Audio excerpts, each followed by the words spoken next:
Hey guys, thanks again for tuning in to Poor Boys RC. Check out these paint jobs. We're going to take a closer look into these in a few minutes. We've also got to talk about the Midnight Pumpkin. I've got them all fixed up, and we had some issues with that after all those mods we did do it recently. So just kind of an update video for you guys today.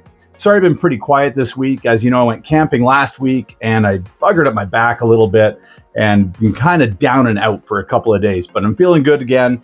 And I did work on some projects while I was just kind of feeling better. That's what we're going to do today. We're just going to kind of talk about some of these projects, hopefully answer some of the questions that were coming up, especially when talking about iridescent paints. So without further ado, let's talk about some awesome iridescent paint jobs. You guys have seen this one. If you haven't joined the Facebook group, I'd strongly encourage you to. We had some really good photos and a good discussion about this guy right here. And you can just see those colors. Wow, it's just out of this world. So we'll talk about that in a second. And I've also built the top force. And you can see, we did a poll about what color to paint it. And depending which angle you look at this, it changes quite a bit. And this is also a Tamiya iridescent color that will go purple and green on you. And man, oh man, does that look cool. Let's see if we can get it to flip around. There's that heavy purple. And then from the side, you can see that green. Yeah, like from here, look at that. It looks like it's box art almost. And then from the top, it's purple. This is just an amazing effect. So let's talk about the dual ridge first, because I had that one done first. And I'll show you guys the paint that I ended up using. It's this one here, the Tamiya PS49, the sky blue anodized aluminum.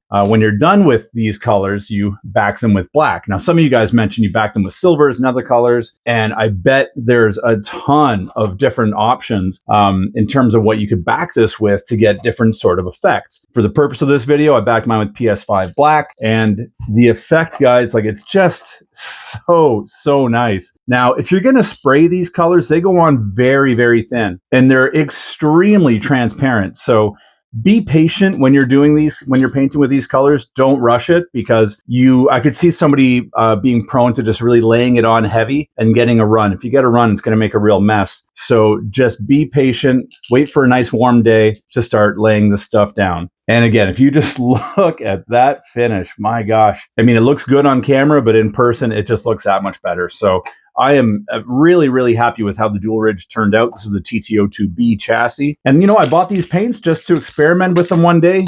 Just the crazy aggressive lines on this body really lended itself to a funky color like this. And I can't express how happy I am with that end product. The white shocks, the white wheels. This is the hottest looking TTO2B I have ever seen. I love it. Unfortunately, the weather's gone to heck, so I can't even get out and run these things right now, which is another reason why I'm filming this. I fully intending to get out and get some running videos filmed today on the beach, but the weather took a turn. So here we are. So with the dual ridge aside, here's the new top force. And I've just built this the last couple of days off camera, guys, and just needed some chill time. I like to put on my tunes and get into a build. Man, that's the best place to be, if you ask me. So have a look at this one, guys. I think it turned out great. I thought about doing something funky with the wheels, like maybe dyeing them a bright color or something. Maybe I will down the line. Let me know what you guys think. But overall, I'm happy with the white, to be honest. It kind of, there's a lot of colors going on up here, so the white just kind of, balances things a little bit. If anything, maybe I'd go with a black or something just to really offset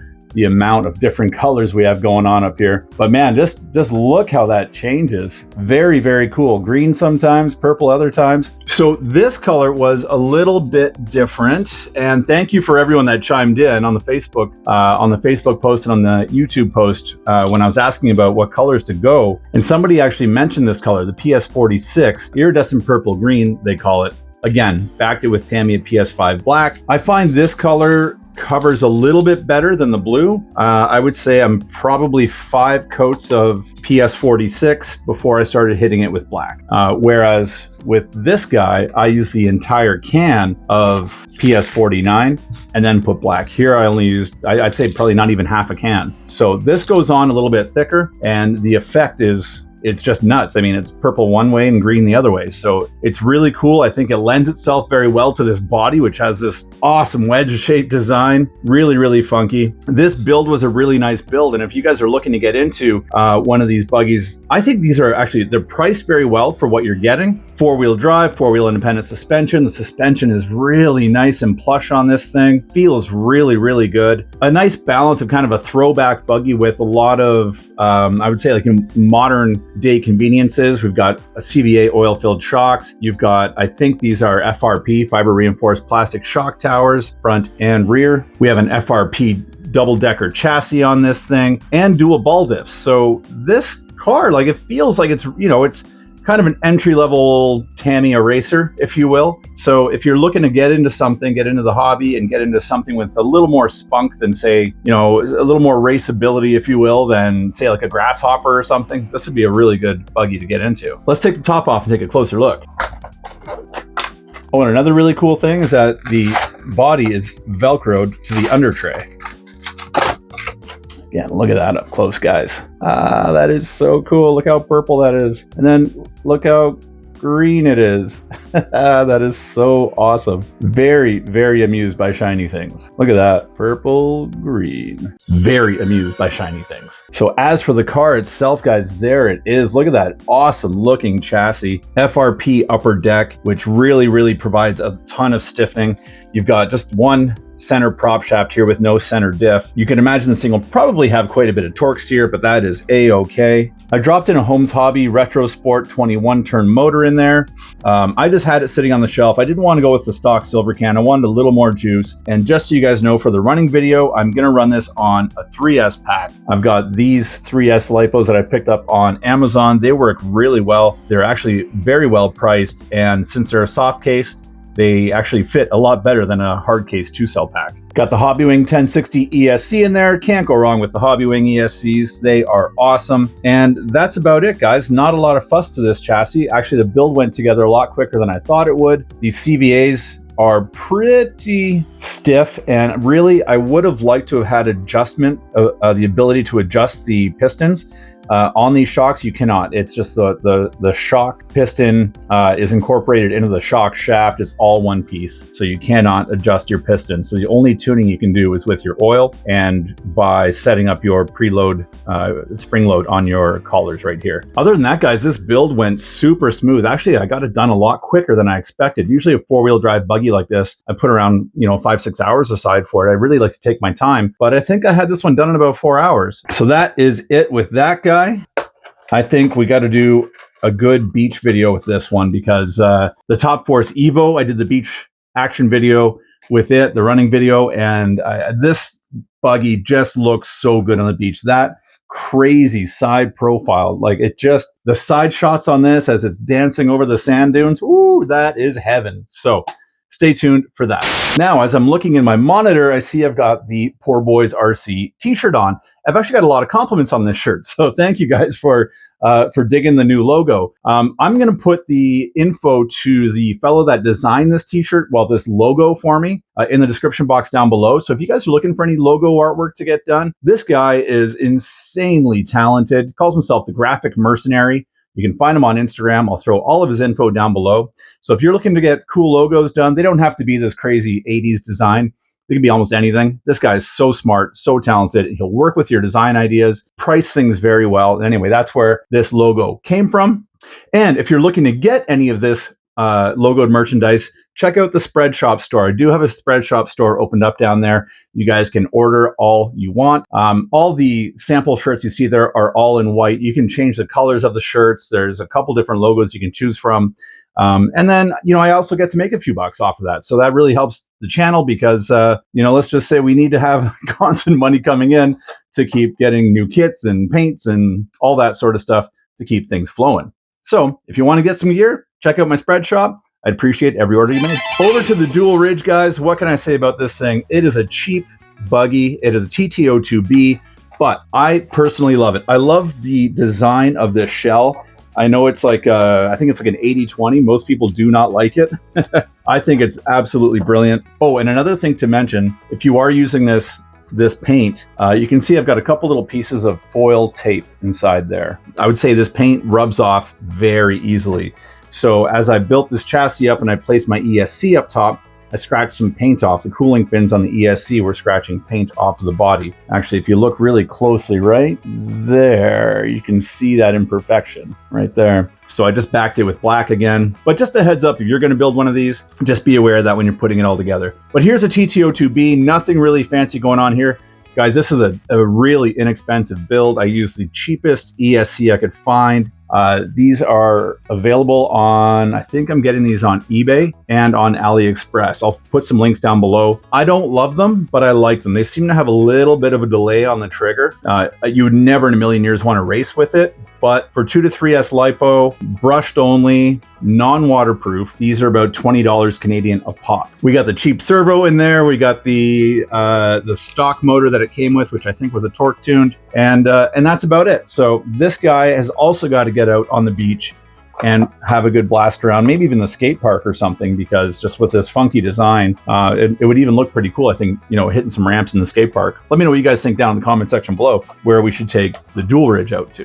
And before we get on to the Midnight Pumpkin, I wanted to talk about the new RC10T re-release. It seems to have stirred up a lot of conversation on the internet this week, and including our Facebook group here, where I think the big thing about it is that Team Associated is skipping the middleman. They're skipping a lot of the mom and pop kind of brick and mortar hobby stores and selling these directly, which I'm a little taken aback by because the price tag on it was not cheap. By the end of everything, I paid, with shipping, I paid just over 620 Canadian dollars for the RC10T. So you got to think there's got to be a good amount of margin in there for them to sell it to the local hobby stores, for them to mark it up a few bucks. So everyone's kind of happy. So I'm not too sure what's happening there. You guys let me know in the comment section below. Part of me is just a little bit confused as to why Associated would just jump right to selling right to the end user instead of going through their hobby shop vendors. It doesn't strike me as the most legitimate move. It's kind of just like cutting out the middleman, the people that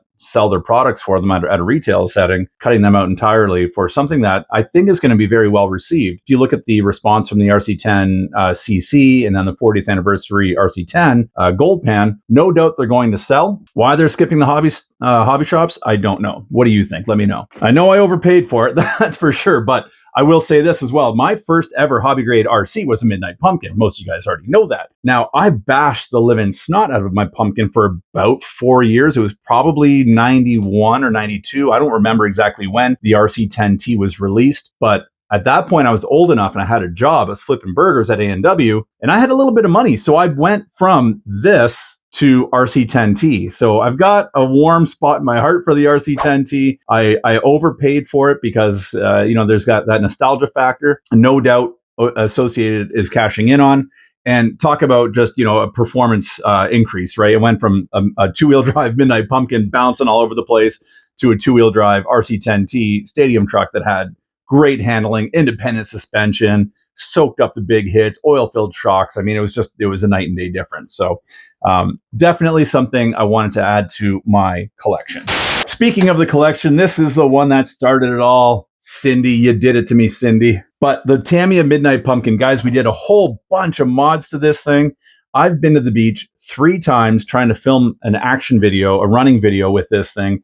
And every time I haven't made it past my slow-mo shots. I always start off by recording all my slow motion shots and I do my onboard shots. The first time I went, I blew out this shock. Second time I went, I blew out this shock. And the third time I ripped out all my steering. So I had to rebuild my whole steering because it was just completely worn. And no doubt after the 2022 speed run challenge, I just didn't give this thing a whole lot of service. So I've spent the last 2 days getting this guy serviced, everything built and serviced and good to go. Now I've got nothing but rain for about a week.